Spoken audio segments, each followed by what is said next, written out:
Ketika dia sudah punya koneksi terhadap Allah, maka Allah bilang, koneksi terbaik kamu dengan aku, mengingat aku yang terbaik adalah dengan sholat. Ada kenapa sih sholat itu yang pertama? Tapi kita perlu lihat dulu dalam sejarah, ternyata sholat ini adalah bukan kewajiban pertama yang diberikan oleh Allah.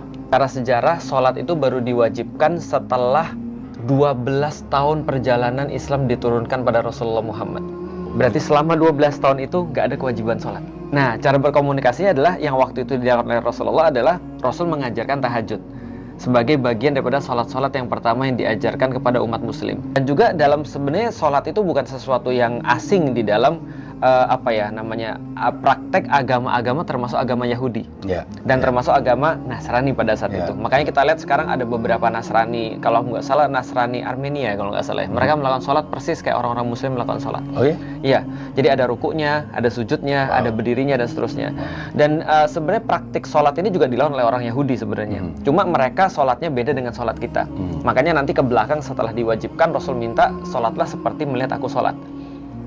Sholatlah seperti peristiwa yang sangat momentual pada saat itu adalah ketika Isra Mi'raj. Di situ Rasulullah menerima perintah sholat, diwajibkan sholat. Berarti sebelum itu berarti tidak ada kewajiban sholat.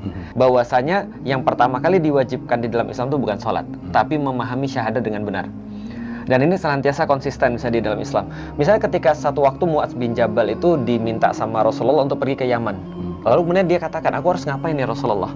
Maka kata Rasulullah, buatlah manusia untuk beriman pada Allah. Setelah itu apa ya Rasulullah? Setelah itu minta mereka tegakkan sholat.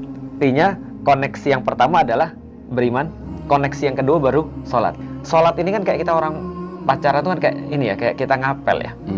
Padahal sederhana. Pertanyaannya ya, mungkin nggak kita pacaran tanpa ngapel?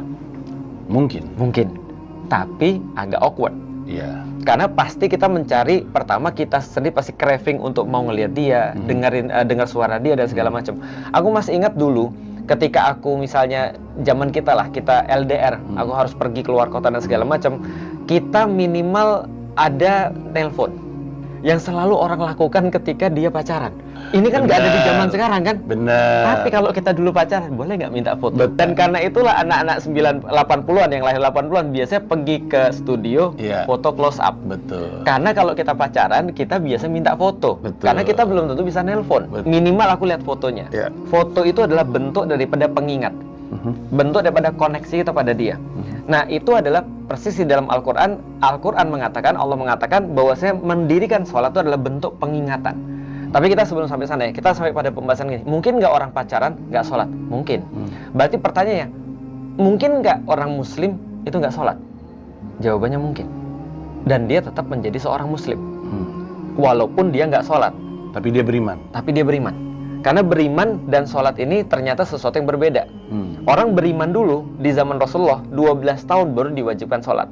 Zaman sekarang, walaupun orang-orang misalnya nggak sholat, meskipun dia tetap maksiat ya, tapi apakah itu menganulir hubungan dia dengan Allah? Jawabannya tidak. Cuma aneh aja. Kayak ada orang bilang, kamu pacaran sama dia? Iya. Kok kamu nggak ngapel? Ngapain?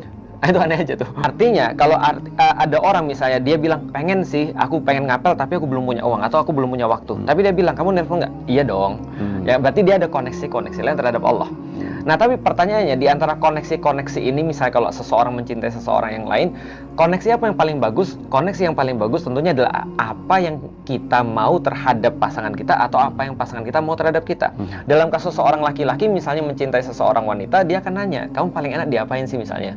Apakah aku datang ke sana langsung? Ataukah aku telepon? Ataukah lebih baik saat ini seperti apa? Nah, seorang muslim juga sama. Ketika dia sudah punya koneksi terhadap Allah, maka Allah bilang, koneksi terbaik kamu dengan aku, mengingat aku yang terbaik adalah dengan sholat.